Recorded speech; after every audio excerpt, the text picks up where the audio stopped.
Salam, hər vaxtınız xeyir. Bu gün izah edəcəyimiz mövzu 7-ci sinif 2-ci hissə iş dəftərində Azərbaycanda temperatur və yağıntılar necə paylanır mövzusudur. Azərbaycanda orta illik temperaturun daha yüksək olduğu məntəqələri seç. Bildiyimiz kimi respublikamızda orta illik temperaturun yüksək olduğu məntəqələr əsasən düzənlik rayonlarıdır. Xüsusilə də Kür-Araz ovalığında yerləşən rayonlardır. Dağlıq rayonlarımızda isə orta illik temperatur azdır. A variantında Şamaxı və Qəbələ dağlıq rayonlardır, orta illik temperatur azdır. B-də Kəlbəcər, Ağcabədi. Kəlbəcərdə azdır, Ağcabəddə yüksək olsa da Kəlbəcərdə azdır. C variantında Xankəndi, Şəki hər ikisində azdır. Xankəndidə orta olsa da Xankənddə əsasən orta illik temperatur 10-dan 14 arasında dəyişir, amma Şəkidə daha azdır. 2-6, 6-10 arası. Ona görə C yanlışdır. Düzgün cavabımız olacaq D variantı. Neftçala və Şirvan rayonları. Deməli, Neftçala və Şirvanda orta illik temperatur 14,5 dərəcədən yüksəkdir. Aşağıda havanın temperaturu və yağıntıların miqdarının hündürlükdən asılı qrafiki verilmişdir. Hansı qrafiklər doğrudur? Burada qrafiklərə baxsaq, sol küncdə, yəni sol tərəfdə hündürlük göstərilib. Məsələn, birinci qrafikdə, yəni aşağıda dərəcə, temperatur Selsi, aşağıda isə millimetr, yəni yağıntını göstərib. Havanın temperaturu azaldıqca, yəni hündürlük artdıqca havanın temperaturu azalır. Yəni hündürlük artdıqca havanın temperaturu az olur. Ona görə burada ikinci qrafiki götürərik, yəni bir-birindən tərs mütənasibdir.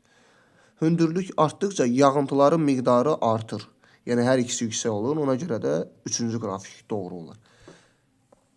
Azərbaycanda orta illik yağıntıların çox olduğu məntəqələri seç. Orta illik yağıntıların çox olduğu məntəqələr, yəni temperaturun az olduğu, orta illik temperaturun az olduğu dağlıq rayonlardır. A variantında Kürdəmir, Ağcabədi olmaz. Bunlar əsasən düzənlik rayonlardır və yağıntı da azdır. B variantında Lənkəran və Şəki ən uyğun cavabımız olacaq. Yəni B daha doğrudur. Lənkəran respublikamızda ən çox yağıntının yağdığı rayonlardan biridir. Şəkidə Böyük Qafqaz dağlarında yerləşdiyi üçün orada da orta illik yağıntı çoxdur. C-də Gəncə və Naxçıvan verilib, hər ikisində azdır. D-də də Xaçmaz və Kəlbəcər verilib. Kəlbəcərdə yüksək olsa da Xaçmazda azdır. Ona görə düzgün cavab olacaq B variantı. A, B və C şəkillərində təbii mənzərələr verilmişdir. Temperatur və yağıntıların miqdarını nəzərə alaraq şəkillərin müvafiq hündürlük qurşağında yerləşdir. Deməli, birinci hündürlük qurşağımız 0-500 metr arasıdır. Bu daha çox düzən ərazilər olacaq. Yəni, burada da düzən ərazi B. İkinci 500-2000 metr arasıdır. Bu, orta dağlıq hissələrdir. Ona görə burada A gedəcək. Üçüncüsü də 3000 metrdir. Burada artıq fikir versəz, yəni buzdağlar olacaq və burada da buzdağlar, yəni qarlı ərazilər göstərilib. Ona görə C gedəcək 2000-3000 metr arası. Aşağıda Mingəçevir şəhərinin iqlim cədvəli verilmişdir. Cədvəl əsasən sualları cavablandır. Orta illik və yağıntıların miqdarını hesabla, cavabını cədvəldəki boşluğa qeyd et. Deməli, gəlin əvvəlcə cədvəlimizi tamamlayaq. Tam sona kimi çəkək. Deməli, temperatur yanvar ayında 3 dərəcə, fevral ayında 5 dərəcə, mart ayında 8 dərəcə göstərilmişdir. Gəlin nöqtələri qoyaq, sonra birləşdirərik. Aprel ayında 15 dərəcə göstərilib. Aprel ayında 15 dərəcə. Daha sonra may ayında 20 dərəcə. İyun ayında 24 dərəcə. İyul ayında 28 dərəcə göstərilib. İyul ayı üçün 28 dərəcədir. Avqust ayında 27 dərəcə.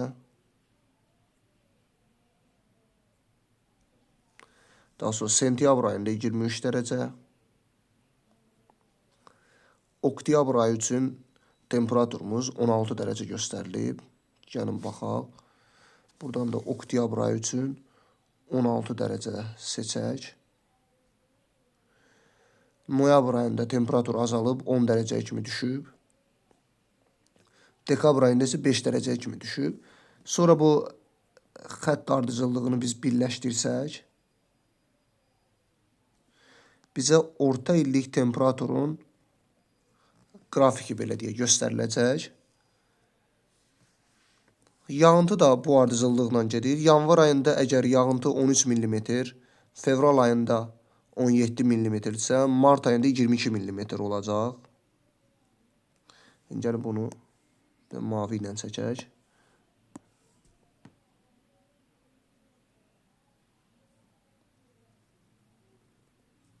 ...22 mm. Daha sonra aprel ayında 25 mm olacaq. May ayında 19 mm. Buradan yəni 19'dan aşağı doğru çəkərik. İyun ayında 12 mm. Yay aylarında yağıntı az düşüb. İyul ayında 8 mm. 8 mm daha aşağıdandır, yəni ondan da aşağıda. Sentyabr ayında, avqust ayında 5 mm. Sentyabr ayında yağıntı artıb 16 mm olub artıq. Oktyabr ayında 26 mm kimi qalxıb. Noyabr ayında 23 mm və dekabr ayında 14 mm yağıntı düşüb. 14 mm.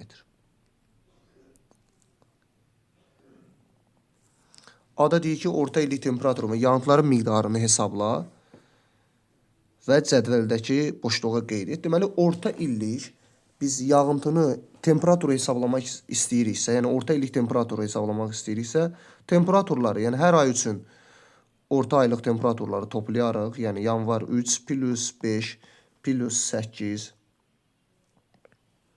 plus 15 plus 20 plus 24 plus 28 plus 27 plus 23 plus 16 plus 10 plus 5. Bunları toplayıb sayına, yəni 12-yə bölməliyik ki, biz orta illik yağıntını tapaq.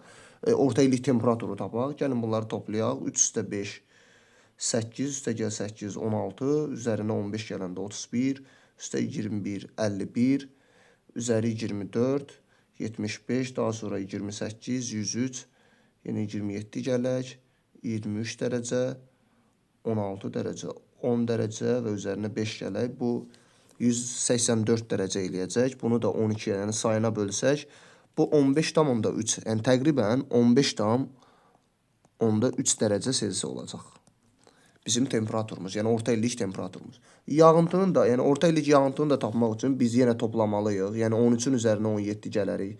Daha sonra 22, daha sonra 25, 19, üzərinə 12 gələrik. Daha sonra 8 üstə gəl 5, daha sonra 16, 26, 23 və 14 gələrik üzərinə. Bunu da sonra 12-yə bölərik. Bu da eləyəcək təqribən 16,7. 16,7 millimetr, yəni orta illik yağıntı düşüb. Cədvəldə verilən orta illik temperatur və yağıntı miqdarına sən qrafikləri tamamla. Bunu tamamladıq. Nümunə olaraq yanvar və fevral aylarının yağıntıları qeyd edilmişdir. Yəni burada qeyd edildi, biz tamamladıq, qrafik olduğu kimi göstərdik.